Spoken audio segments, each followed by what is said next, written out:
안녕하세요. 오늘도 사연살롱을 찾아주셔서 감사합니다. 상견례를 앞두고 파혼을 한 여성이에요. 직업에 귀천이 없다는 말 다들 들어보셨죠? 그런데요, 살다 보면 이 말처럼 틀린 말도 없는 것 같더라고요. 제 경험상 무엇보다 귀천을 심하게 따졌던 게 바로 직업이었거든요.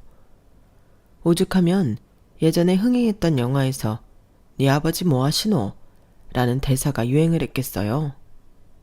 생각해보면 어릴 때 친구 부모님께 인사를 드릴 때면 간단한 호구조사와 함께 부모님이 무슨 일을 하시냐는 질문은 꼭 하셨던 것 같아요.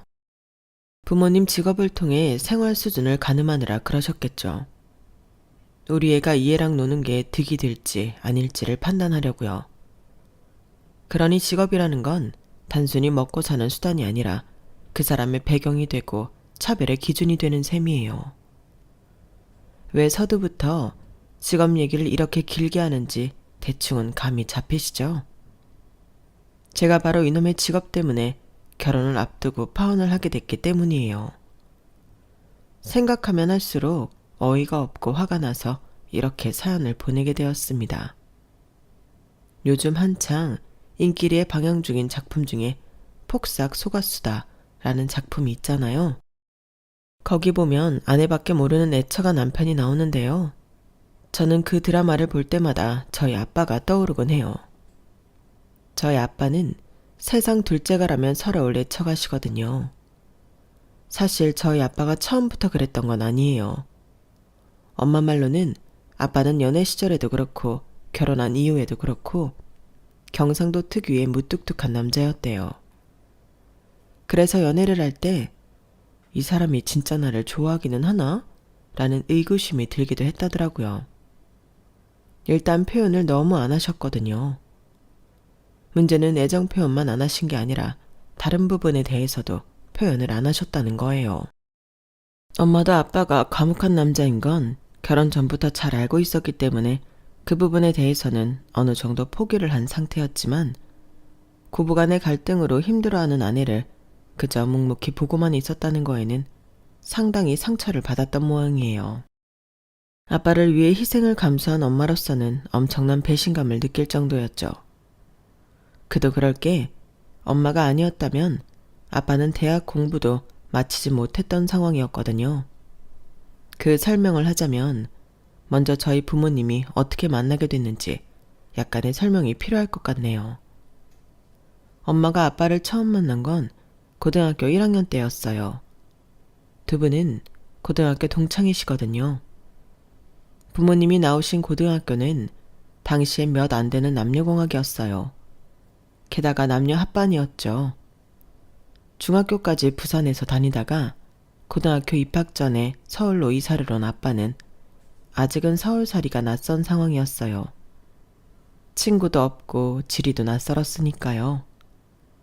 게다가 부산 사투리를 쓰는 탓에 안 그래도 적은 말수에 더 적어진 계기도 됐고 그러다 보니 친구를 쉽게 사귀지 못했나 봐요.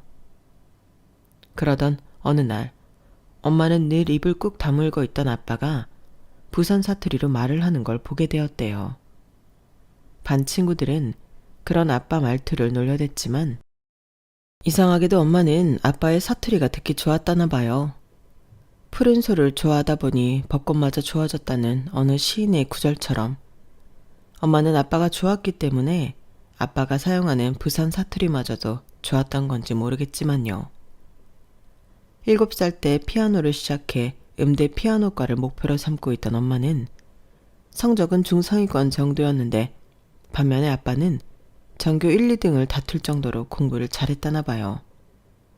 나중에 안 거지만 아빠는 부산에서도 전교 1등을 놓쳐본 적이 없을 정도로 공부를 잘했었대요.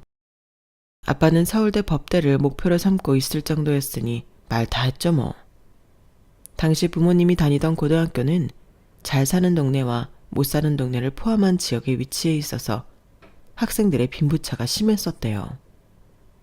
엄마는 사업을 크게 하시는 외할아버지 덕분에 잔디 깔린 정원이 있는 대저택에서 살고 있었는데 피아노 개인 지도는 물론 주요 과목은 과외를 받고 있었어요. 반면에 아빠는 일찍 부친을 여의고 홀어머니 밑에서 동생 둘과 함께 사는 처지라 생활이 많이 어려웠어요. 할머니께서는 사촌 언니가 하는 남대문 시장 도매 옷가게에서 일을 하셨는데 혼자벌이로 아들 셋을 키우기에는 늘 빠듯했던가 봐요. 그러니 과외는커녕 학원도 다니기 힘든 형편이었죠. 그래도 워낙 머리가 좋고 공부에 대한 욕심이 있어서 사교육을 받는 서울 아이들보다 성적이 더 좋았다더군요. 엄마는 그런 아빠가 신기하면서도 멋있다고 생각했대요. 그래서 어떻게든 아빠랑 친해지려고 애를 썼고 운이 좋게도 짝이 되면서 소원 청취를 할 수 있었어요. 아빠랑 나란히 앉아 수업을 받게 된 엄마는 일부러 아빠한테 아는 문제도 물어보고 거기에 대한 답례라는 명목으로 학용품이나 카세트 테이프, 초콜릿 등을 선물했어요. 서로 주고받는 게 생기면 관계가 형성되기 마련이잖아요. 짝이 된 이후로 엄마와 아빠는 절친이 되었고 주말에 함께 도서관도 다닐 정도로 학교 밖에서도 자주 만나는 사이가 됐어요. 먼저 관심을 보인 건 엄마였지만 아빠 역시도 엄마한테 관심이 있었어요. 서울에 올라와서 처음 사귄 친구이기도 하고 모르긴 해도 엄마한테 반했던 것 같아요. 저희 엄마가 같은 여자인 제가 봐도 한미모 하시거든요. 거기다 피아노까지 치니 17살 소년의 눈에 얼마나 예뻐 보였겠어요. 게다가 등하교 때마다 저희 엄마를 따라오는 남학생들도 꽤 있었다고 하니 그런 인기 여학생과 친하다는 것만으로도 은근히 어깨가 올라갔을 거라고 생각해요. 하지만 저희 부모님의 풋풋한 청소년기가 행복하기만 했던 건 아니에요. 1학기 여름방학을 엄마와 함께 놀며 달달한 시간을 보냈던 아빠가 2학기 들어 처음 본 시험에서 성적이 뚝 떨어져 버렸거든요. 아무리 아빠가 공부머리가 있다고 해도 돈 들여서 쪽집게 과외 선생한테 수업을 받는 아이들을 상대로 쉴 거 쉬고 놀 거 놀고 하면서 앞선다는 건 힘든 일이었던 거죠. 전교 1, 2등을 다투던 성적은 전교 10등 밖으로 떨어져 버렸고 엄마는 그게 모두 자신 탓으로 느껴졌어요. 그래서 할머니께 말씀드려서 아빠도 과외 수업을 같이 받게 해달라고 조르셨대요. 아빠랑 같이 공부하면 성적이 오를 거라고 설득에 나선 거죠. 얘는 그렇다고 남의 집에 과외비까지 내주라는 거니? 걔네 부모님은 뭐하고? 아빠는 어릴 때 돌아가셨고 엄마는 남대문에 있는 친척 가게에서 일하신대. 공부도 잘하고 착한 앤데 불쌍하잖아. 원래 전교 1, 2등 하던 앤데 나 때문에 성적이 떨어진 거야. 그러니까 내가 책임져야지. 어머머? 조그만 게 아주 웃기고 있네. 네가 왜 걔를 책임지니? 좋아. 그럼 걔도 같이 과외시켜줄 테니까 기말고사 때 반에서 10등 안에 들어가야 돼. 안 그러면 당장 과외 끊을 거니까. 알겠니? 반에서 20등 안에 겨우 들던 엄마로서는 엄청난 모험이었지만 그래도 어떻게든 아빠한테 공짜 과외를 시켜주고 싶은 마음에 그러겠다고 약속을 하셨어요. 그런데 생각지 못한 암초에 걸렸지 뭐예요. 아빠가 공짜 과외를 거절한 거예요. 내 과외비를 와 네 부모님이 내주시는데 됐다 치아라. 성훈아 그러지 말고 그냥 하자. 솔직히 너 나 때문에 성적 떨어진 거잖아.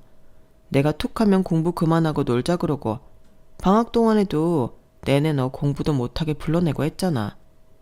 그리고 따지고 보면 이거 공짜 아니야. 과외도 과외지만 나 10등 안에 들어가려면 평소에도 네가 나 공부 가르쳐줘야 돼. 그러니까 나 가르치는 과외비다 생각하자. 어? 사실 아빠도 명문대 학생한테 과외를 받고 싶었을 거예요. 아빠한테는 조금만 도와주면 훨씬 수월하게 성적을 올릴 수 있는 능력이 있었으니까요. 아이처럼 옆에 붙어서 징징대는 엄마 때문에 결국 아빠는 과외를 하기로 했대요. 그런데 그 전에 저희 외할머니를 찾아뵙고 감사 인사부터 하겠다고 해서 엄마는 아빠를 집에 데리고 갔어요. 먼 훗날 외할머니께서 그러시는데 엄마가 저희 아빠를 데리고 현관문을 열고 들어오는데 아, 저 아이가 내 사위가 될 아이구나 생각하셨다고요. 나이답지 않게 과묵하고 듬직한 모습이 그렇게 마음에 드셨다고 말이죠. 그렇게 과외 수업을 함께 받을 수 있게 된 엄마와 아빠는 자신이 아닌 서로를 위해 정말 열심히 공부했고, 기말고사 때 아빠는 전교 1등을, 엄마는 반에서 9등을 할 수 있었어요. 딸이 반에서 10등 안에 들었다는 소식에 외할아버지께서는 누구보다 기뻐하셨고, 이후로 고등학교를 졸업할 때까지 아빠는 저희 외가의 지원하에 공짜 과외를 받을 수 있었어요. 학력고사 세대였던 부모님은 다행히 자신들이 원하는 대학에 들어갈 수 있었어요. 아빠는 서울대 경영학과에 합격했고, 엄마는 경희대 음대에 합격하셨거든요.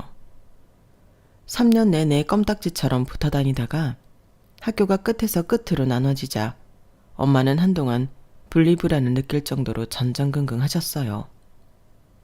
아빠를 제외한 가족들이 다시 부산으로 내려가는 바람에 아빠는 기숙사 생활을 해야 했는데, 그 바람에 부모님은 동네에서도 마주칠 일이 없어져서 더더욱 그러셨을 거예요. 학비와 용돈까지 벌어가며 대학 생활을 해야 했던 아빠는 평일 주말 할 거 없이 과외를 하러 다녔는데, 그래서 엄마와 만날 수 있는 시간이 제한적이었어요. 엄마는 그게 늘 불만이었죠.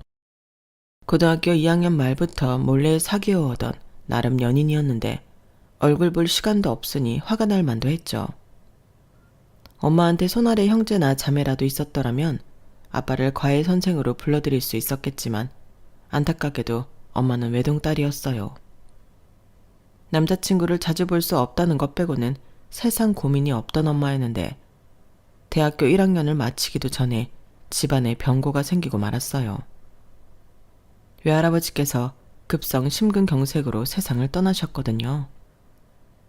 평생을 외할아버지 그늘에서 살아온 외할머니와 엄마는 그제야 세상의 냉혹함을 온전히 경험하게 되었어요. 외할아버지가 돌아가시고 외할머니가 회사를 맡아서 운영하게 되었는데, 그게 생각처럼 쉽지 않았던 거예요. 외부의 경쟁업체도 문제였지만 가장 큰 적은 바로 내부 직원들이었어요. 정확히는 외할머니를 탐탁치 않게 생각하던 임원진들이었죠. 외할머니 앞에서 대놓고 싫은 티는 안 냈지만 분명히 외할머니 귀에 들어올 걸 아는데도 여자는 밥뚜껑 운전이나 하라거나 암탉이 울면 집안이 망한다는 말을 서슴찮게 하곤 했거든요. 그러다 시간이 지나자 이젠 아예 대놓고 직원들 앞에서 외할머니를 무시하기 일쑤였고, 직원들을 선동해 외할머니가 하려는 프로젝트는 무조건 반대하기도 했다나 봐요. 엄마야 회사 일은 모르니까 당시에 이런 내부 사정까지는 몰랐지만요.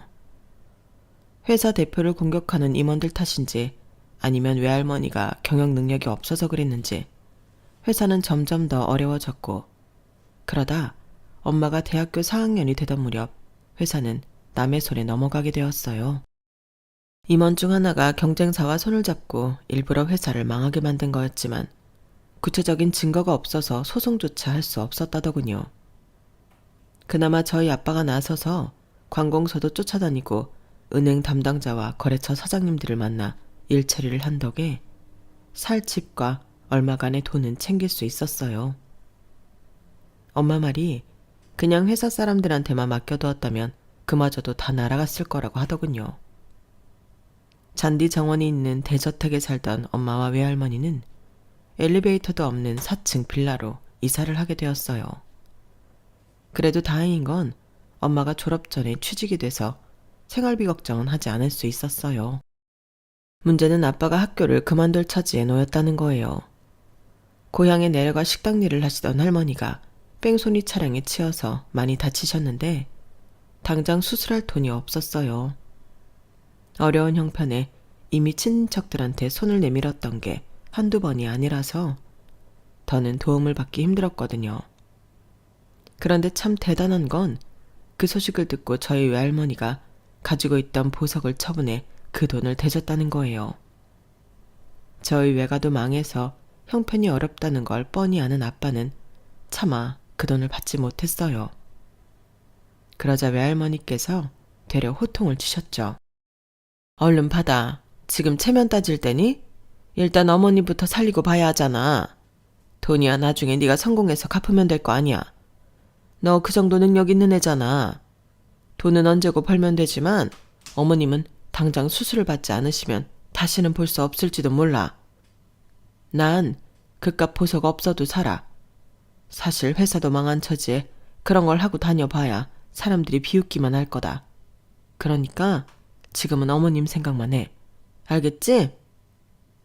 외할머니가 마련해주신 돈 덕분에 할머니는 수술을 받으실 수 있었고 몇 달 동안 재활을 하신 후로는 일상생활이 가능해지셨어요. 다만 집안을 책임지시던 할머니께서 아직은 일을 하실 수가 없어서 아빠가 본가에 생활비를 보내야 했어요. 과외로 벌어들이는 수입으로는 감당이 안 돼서 휴학을 해야 할 상황이었는데 엄마가 그걸 극구 말렸어요. 안 그래도 군대 다녀오느라 2년 휴학을 했는데 더 쉬었다가는 취직할 때도 불리하다고요. 졸업할 때까지는 자신이 돈을 보태줄 테니까 휴학만큼은 하지 말라고 하셨죠. 엄마 덕분에 휴학을 면했던 아빠는 졸업하던 해 대기업에 취직할 수 있었어요. 음악학원 강사 생활을 하면서 주말에는 예식장에서 피아노 아르바이트까지 해서 아빠 학비를 보탰던 엄마는 그제야 주말 아르바이트를 쉴 수 있었어요. 아빠는 엄마의 그런 노고를 알기 때문에 직장 생활을 하면서도 한눈 한 번 안 팔고 엄마만 바라보셨어요. 입사하고 얼마 안 돼서부터 선짜리랑 소개팅 자리가 많이 들어왔지만 그럴 때마다 아빠는 약혼자가 있다는 말로 단칼에 거절하셨거든요. 물론 그런 사실을 엄마는 모르고 있었지만요. 대기업이 들어가기는 힘들지만 확실히 월급도 세고 은행 대출도 잘 돼서 입사 3년 만에 저희 부모님은 결혼을 하게 되었어요. 고등학생 시절부터 힘든 시기를 함께 넘겨온 터라 두 분께는 결혼이 당연한 결과였지만 친할머니한테는 그렇지 않았던 모양이에요. 대기업에 다니는 아들이 집도 망한 피아노 선생이랑 결혼한다고 하니까 왠지 손해를 보는 기분이었던 거죠. 하루가 멀다 하고 아빠한테 전화해 선짜리를 들이밀고 매번 아빠가 거절하자 저희 엄마랑 헤어지라고 닥달을 하셨어요. 하지만 뚝심 하나로 살아온 아빠는 꿈쩍도 않으셨고 결국엔 아빠가 원하는 대로 저희 엄마랑 결혼을 하게 되었어요. 그런데 더 충격적인 건 그 다음이었어요. 아빠가 저희 외할머니를 모시고 살겠다고 폭탄 선언을 하셨거든요. 그 말에 엄마랑 외할머니는 고마우면서도 친할머니 눈치가 보여서 마냥 좋아할 수만은 없었어요. 그런데 신기하게도 처가살이를 누구보다 반대할 법한 친할머니가 그 문제에 대해 아무 말씀도 않으셨어요. 아빠가 무슨 말로 허락을 받았는지는 모르겠지만요. 하지만 허락을 했다고 해서 마음까지 비운 건 아니었던가 봐요. 할머니는 친정 엄마까지 끼고 사는 저희 엄마가 미웠는지 엄청 구박을 하셨거든요. 심지어 저희 외할머니가 계시는 앞에서도 서슴찮고 욕설을 퍼붓고 무시하게 일쑤였어요.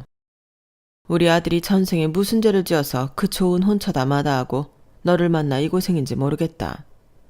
성공할 사람을 놔줄 줄도 알아야지 어떻게 네 욕심만 차리자고 내 아들 인생을 시궁창에 처박니? 서울대까지 나온 애를 뒷바라지 해줄 체력도 없으면서 왜 내 아들 인생 발목을 잡냐고? 게다가 처가살이까지 하게 만들고 너라는 애는 양심도 없니? 아니 얘는 철이 없어 그렇다 치더라도 사부인은 사람이 어떻게 그럴 수가 있습니까? 자기 자식 귀한 거 알면 남의 자식 귀한 것도 알아야지 어떻게 엄마인 나도 내 자식 힘들까봐 연락도 자주 않고 숨죽이고 사는데 사부인이 내 아들을 머슴 부리듯 하냐고요. 내가 이런 꼴 보려고 그 고생해가며 자식 키웠는 줄 압니까? 뒷골이야. 암튼 하루속히 애들 집에서 나가주세요. 내 아들 인생 손에 쥐고 흔들지 말라고요. 그리고 너 오늘 일 성훈이한테 입도 뻥끗 마. 그랬다가 니들 그날로 이혼하게 만들 테니까 알았어? 외할머니 집에 우리 부모님이 들어와 살고 있다는 거 뻔히 알면서도 툭하면 저희 외할머니 보고 집을 나가라고 윽박질렀어요. 처음엔 엄마가 나서서 대들기도 했던 모양인데 그럴 때마다 힘들어지는 건 외할머니여서 이후부터는 친할머니의 궤변과 독설을 한 귀로 듣고 흘리게 되었다고 하더군요. 순간만 모면하면 한동안은 잠잠했으니까요. 엄마가 그 시절을 버틸 수 있었던 건 어쩌면 외할머니가 곁에 있었기 때문인지도 모르겠네요. 제가 중학교 3학년 때 외할머니가 돌아가셨는데 그때부터 엄마는 조금씩 무너지기 시작했거든요. 그런데도 친할머니는 여전히 저희 엄마를 몰아세우셨어요. 연세가 들어서 전보다 독설이 잦아진 친할머니였지만 여전히 저희 엄마만 보면 못 잡아먹어서 으르렁거리고 거기다 돈 있는 집 딸인 작은엄마와 비교까지 하면서 엄마 가슴에 상처를 입히곤 하셨거든요. 그동안은 외할머니한테 하소연도 하고 의지하면서 버텨왔던 엄마는 더 이상 속을 터놓을 사람이 없어지자 고스란히 마음의 병으로 쌓이게 되었어요. 그러다 골마 터진 상처가 한순간에 터져버리면서 집안에 큰 난리가 나고 만 거예요. 친할머니가 명절에 작은엄마 앞에서 저희 외가 흉을 보셨는데 그걸 들은 엄마가 평소와 달리 엄청 화를 내버린 거였죠. 20년 가까이 가슴에 꾹꾹 누르고 있던 울분이 터지자 쉽게 멈추지 않았어요. 엄마의 그런 모습을 처음 보는 친할머니와 작은아빠 내외는 꽤나 놀라는 눈치더라고요. 하지만 그런다고 참고만 있을 친할머니가 아니었어요. 이게 드디어 미쳐 날뛴다며 저희 엄마 머리채까지 잡으러 드셨거든요. 그런데 그때였어요. 늘 입국 다물고 애써 외면해오던 아빠가 저희 엄마 머리채를 잡으려는 친할머니 손을 턱 막아선 거죠. 그리고는 무서운 얼굴로 말했어요. 지금 뭐 하시는 겁니까? 그 손으로 이 사람 머리채라도 잡으려 그러십니까? 도대체 언제까지 이 사람을 못 잡아먹어서 그러신 거냐고요? 너야말로 지금 뭐 하는 짓이냐? 애미한테 대드는 거냐? 아니, 너도 봤잖니? 네 처가 미쳐 날뛰는 거 네 눈으로 똑똑히 보지 않았냐고. 지렁이도 밟으면 꼴통 된다고 했습니다. 어머니가 이 사람 몰아세우지 않았으면 이런 일도 없었을 거라고요. 그동안 제가 몰라서 가만히 있었는 줄 아십니까? 내가 나서면 어머니가 이 사람을 더 힘들게 하니까 그래서 입 다물고 귀 닫고 산 거였다고요. 그런데 그러지 말아야 했습니다. 이 사람이 마음의 병이 생길 정도로 힘들 줄은 몰랐으니까요. 그래서 더는 안 되겠습니다. 이러다간 어머니 때문에 내 아내가 먼저 죽게 생겼으니까요. 저요, 지금까지 어머니가 할 만큼 했습니다. 그래서 지금부터는 내 아내 위에 살 생각입니다. 어머니도 아실 겁니다. 저 고등학생 때부터 대학 졸업할 때까지 누구 덕에 살아왔는지를요. 내 장인 장모 아니었으면 저 서울대 못 들어갔을 겁니다. 내 아내 아니었으면 대학 온전히 졸업 못했을 거라고요. 17살 이후부터 저를 키워준 건 어머니가 아니라 바로 이 사람, 내 아내였단 말입니다. 그러니까 앞으로 남은 인생은 온전히 내 아내만을 위해 살 생각이니까 그렇게 아세요. 어머니한테는 마음에 쏙 드는 둘째 며느리 있지 않습니까? 그러니 더는 성에 안 차는 맏며느리 괴롭히지 마시고 작은 아들 내외랑 마음 맞춰가며 사세요. 저는 내 가족 챙기고 살 테니까요. 여보, 옷 입어. 집에 가자. 희정이도 얼른 준비해라. 그날 아빠는 본가와 연을 끊었어요. 엄마가 고부간의 갈등으로 인해 정신과 약까지 먹고 있다는 사실을 알게 된 아빠는 처음부터 그럴 작정이었더라고요. 그리고 집으로 돌아오는 차 안에서 아빠가 그러셨어요. 희정이 대학 졸업하면 우리 공기 좋고 물 좋은 곳에 가서 살자. 따뜻한 제주도로 가도 좋고 가서 당신이랑 나 둘이서만 살아보자. 우리 이날이 때까지 둘이서 살아본 적이 없잖아. 그 말에 엄마는 눈물이 그렁한 얼굴로 그럼 우리 희정이는 어쩌고? 희정이야 직장도 다녀야 하고 어련히 직장 찾아서 살지 않겠어? 부모가 자식 공부 마치게 해줬으면 할 도리는 다 한 거야. 이후엔 지가 지 인생 사는 거지. 그러니까 당신은 자식 걱정 그만하고 앞으로 우리 둘이 어떻게 살 건지 그 생각만 해. 나는 당신이 하자는 대로 하고 살 테니까. 아빠는 그날 했던 약속대로 제가 대학을 졸업하고 취직이 결정되자마자 기다렸다는 듯이 퇴사를 하고는 엄마를 데리고 지방 도시로 떠나셨어요. 수년 전부터 주말마다 엄마와 함께 발품 팔아가며 살 지역을 정했고 집까지 멋지게 지어두었거든요. 엄마가 남의 눈치 안 보고 실컷 피아노 칠 수 있도록 피아노를 놓은 방에는 방음 설치까지 다 해두었고 정원에는 엄마가 좋아하는 장미며 다양한 허브 식물들을 잔뜩 심어서 마치 프로방스 지방에 온 기분이 들 정도로 멋지게 꾸며놓았더라고요. 집안 인테리어며 커튼과 소파, 침구까지 엄마 취향이 그대로 묻어나는 집이어서 현관에 들어선 순간부터 마치 이 집에서 수십 년을 살아본 것처럼 포근하게 느껴졌어요. 부모님은 그 집에서 제2의 신혼을 즐기게 되었어요. 저는 원룸살이로 전락해버렸지만요. 사실 방 2개짜리 작은 아파트를 구할 수도 있었지만 회사 일 때문에 집에서 잠만 겨우 자는 처지라서 그럴 필요가 없겠더라고요. 제가 하는 일이 화장품 연구원이어서 서울을 떠나 부천에서 살게 된 탓에 근처에 친구도 없고 딱히 만나는 사람도 없어서 연구실과 공장을 오가는 단촐한 생활이었어요. 주말에는 밀린 잠을 자고 집안 청소를 하면 월요일이 돌아오는 다람쥐 쳇바퀴 돌리는 것 같은 일상이었죠. 직장과 공장 외에는 밖에서 보내는 시간이 거의 없었던지라 이성을 만날 시간도 계기도 없었어요.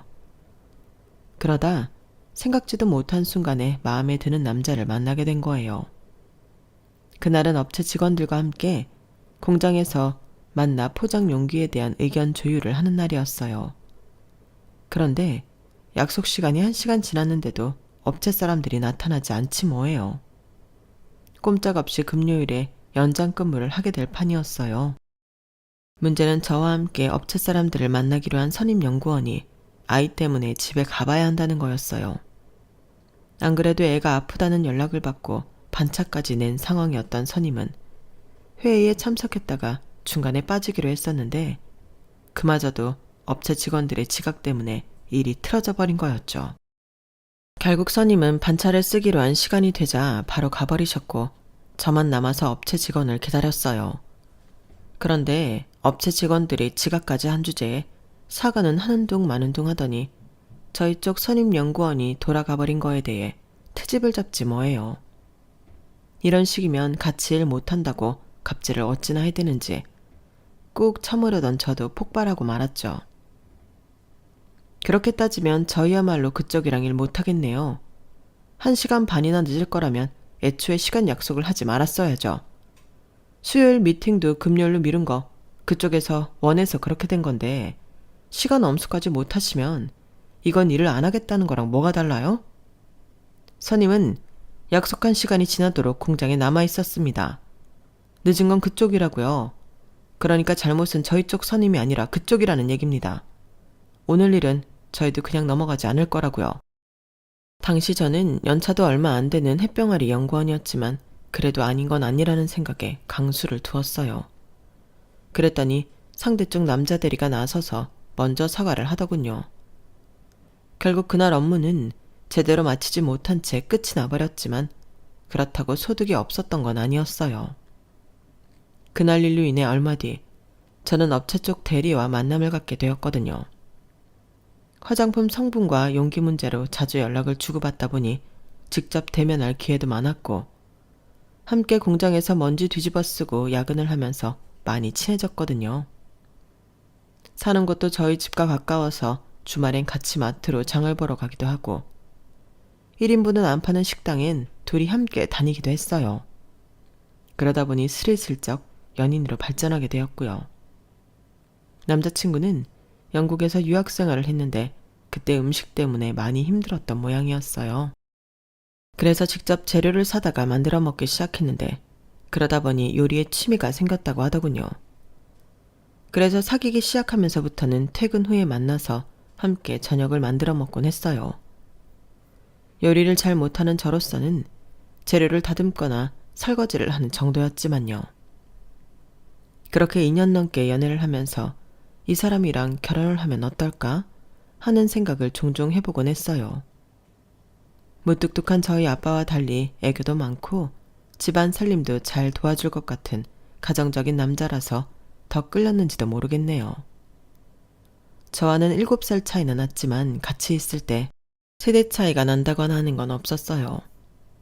외모도 나이보다 어려 보여서 저랑 같이 다닐 때 그 정도로 나이 차이가 나 보이지도 않았어요. 그래서 결혼을 염두하고 예비 며느리로 얘랑 집에 찾아갔을 때 예비 시부모님을 보고 꽤 놀랐어요. 저희 부모님에 비해 많이 늙으셨거든요. 알고 보니 얘랑이 늦둥이라서 그렇더라고요. 그런데 연세만 많으신 게 아니라 뭐랄까 대화가 안 통한다고 해야 하나? 아니 그보다는 뭔가 벽에 대고 얘기를 하는 기분이 들었어요. 예를 들어 말끝마다 여자는 남자는 이렇게 남녀를 구분지어 말씀하시는 게 조금 거슬리더라고요. 거기다 저희 부모님이 지방에서 농사를 지으신다고 했더니 한숨을 쉬시면서 더는 볼 것도 없다는 듯이 무시하셨어요. 저한테는 그러시면서도 얘랑한테는 또 얼마나 살갑게 대하시는지 마치 5살짜리 아이 재롱을 보는 부모님처럼 눈가에 미소가 끊이지 않더라고요. 그날 예비 시부모님을 뵙고 오면서 그런 생각을 했어요. 우리 엄마는 어떻게 그 긴 세월 동안 친할머니한테 구박을 받으면서도 그렇게 밝게 살 수가 있었을까 하고 말이죠. 저는 예비시댁에 가서 앉아있던 두어 시간 남짓이 정말 숨막히고 고통스러웠거든요. 이런 분들은 어떻게 시부모님을 모시고 살까 걱정도 됐고요. 그래서 기혼자인 선임한테 그 얘기를 했더니 마치 달관한 사람처럼 피식 웃으시며 그러더라고요. 희정씨, 달래 기혼 여성들이 시금치를 싫어하는 게 아니야. 나는 아주 시자가 들어가는 것만 봐도 팔에 닭살이 돋는다니까? 말로는 요즘 시어머니들은 며느리 눈치 보고 산다고 그러는데 그것도 사람 나름이야. 아직도 우리나라 시어머니 대부분은 며느리를 돈 안 주고 부리는 몸종 취급한다고. 며느리도 자기 아들이랑 똑같이 직장 생활하며 돈 버는데도 애한테 문제 생기면 무조건 며느리 탓부터 하고 본다니까? 그뿐이야. 자기 아들은 신김치 싫어하니까 철마다 새로 김치 담가서 먹으라 그러지. 아침에 빵 말고 밥해서 먹이라 그러지. 살림에 육아에 시시콜콜 간섭하면서 정작 내가 일 그만두고 살림하겠다고 그러면 그건 또 죽어도 안 된대요. 자기 아들 혼자 뼈 빠지게 돈 벌어서 나한테 바치는 꼴은 못 본다고 말이야. 정확히 하자면 살림도 육아도 부부가 똑같이 반반해야 하는 거잖아? 그런데 그러면 또 뭐라는 줄 알아? 자고로 애는 엄마가 만든 음식 먹여가며 엄마 손으로 키워야 한다고 그런다? 아니, 그러면 나는 일도 하고 육아에 살림까지 다 하고 살아야 한다는 거잖아. 자기 아들이랑 손자 위해서. 내가 슈퍼어머니야? 어떻게 그렇게 사냐고. 나도 우리 부모님한테는 귀한 자식인데 어머님은 그걸 몰라. 괜히 물었다가 1시간 가까이 선임의 하소연을 들어야 했어요. 하지만 그 말을 통해 파악할 수 있는 것도 많았어요. 한마디로 결혼을 하면 여자가 손해라는 거였죠. 결혼은 미친 짓이라는 소설 제목처럼 말이죠.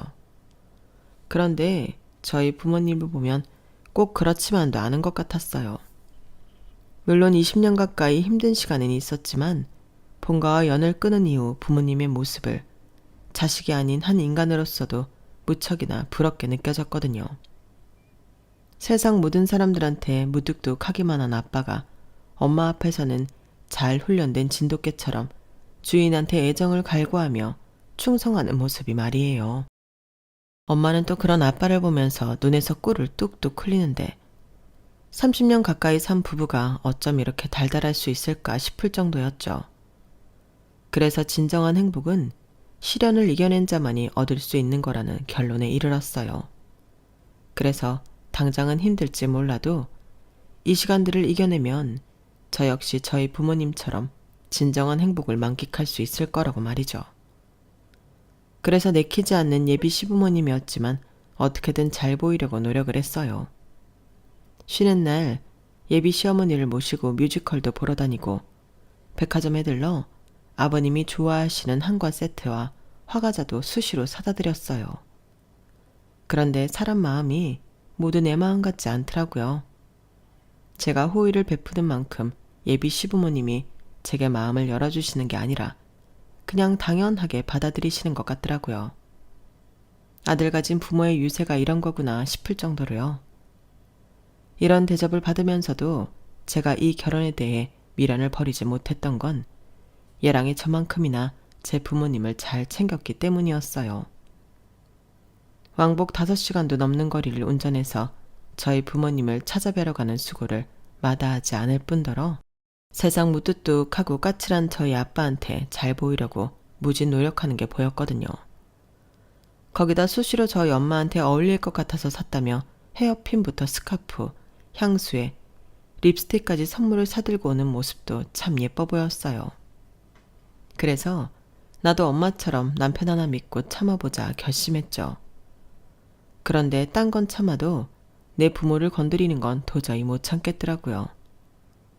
중간에 시부모님 때문에 몇 번이나 얻고 싶었던 결혼을 꾹 참은 덕에 드디어 상견례 날까지 다가왔는데 바로 그날 사단이 나버렸거든요.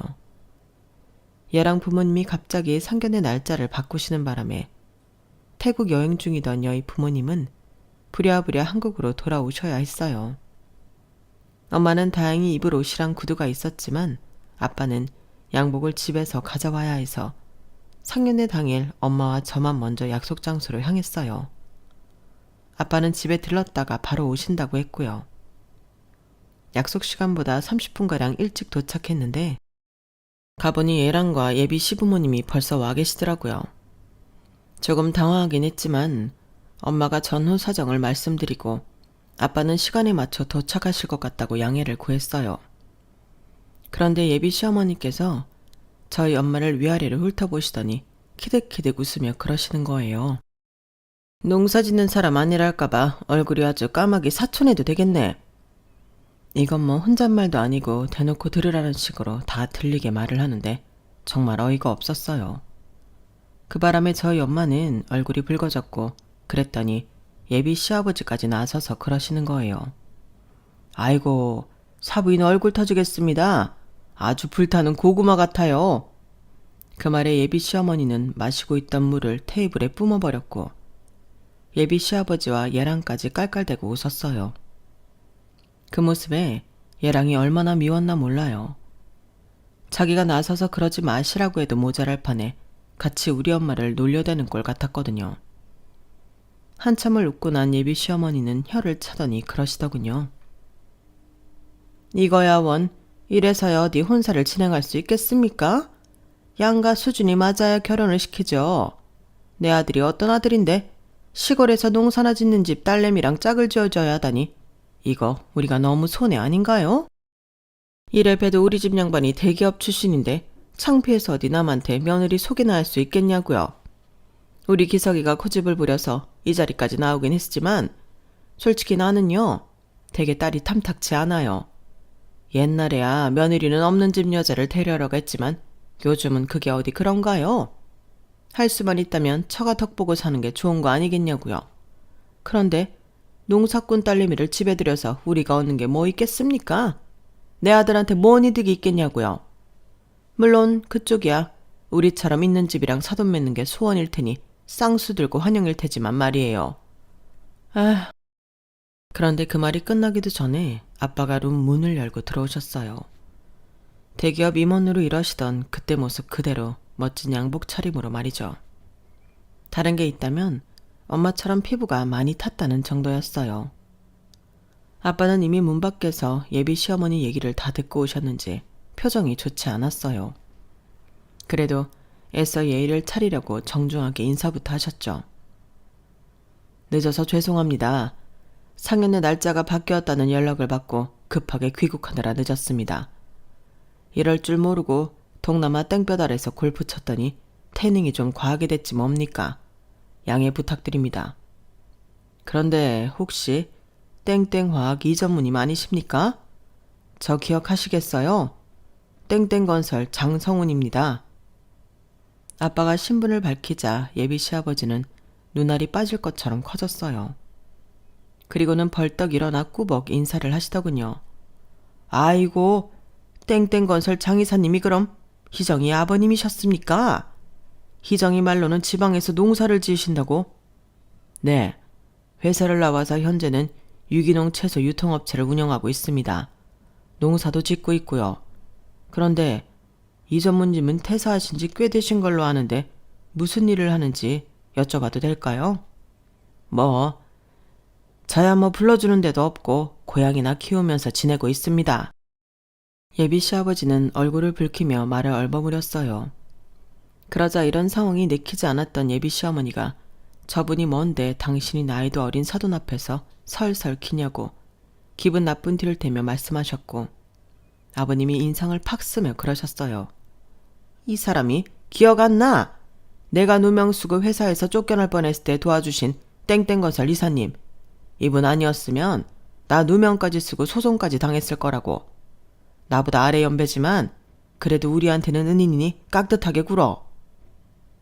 아빠의 등장으로 상견례 분위기는 순식간에 바뀌었지만 그렇다고 이미 마음에 입은 상처가 온전히 사라진 건 아니었어요. 아빠는 점잖지만 단호하게 이 결혼은 없던 일로 하자는 뜻을 밝히셨고, 예랑 측은 어떻게든 혼사를 진행시키려고 납작 엎드렸어요. 그러자 초면에 예비 시어머니한테 무언을 당했던 엄마가 말을 꺼내셨어요. 아까 그러셨죠? 양가 수준이 맞아야 결혼을 시키지 않겠냐고요. 네, 맞습니다. 저도 그 말씀에 동의합니다. 그런데 기석이 어머님, 집안의 수준은 사는 형편으로 가늠하는 게 아닙니다. 그 집 사람들의 행동과 말에서 이미 결정되는 거니까요. 그런 의미에서 저희도 그쪽 집안과는 사돈이 되고 싶지 않습니다.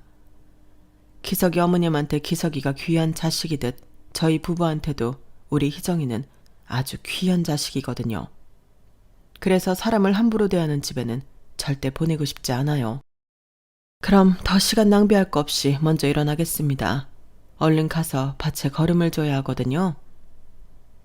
엄마는 말을 마치자마자 자리에서 일어나셨고 아빠와 저도 뒤따라 룸을 나섰어요.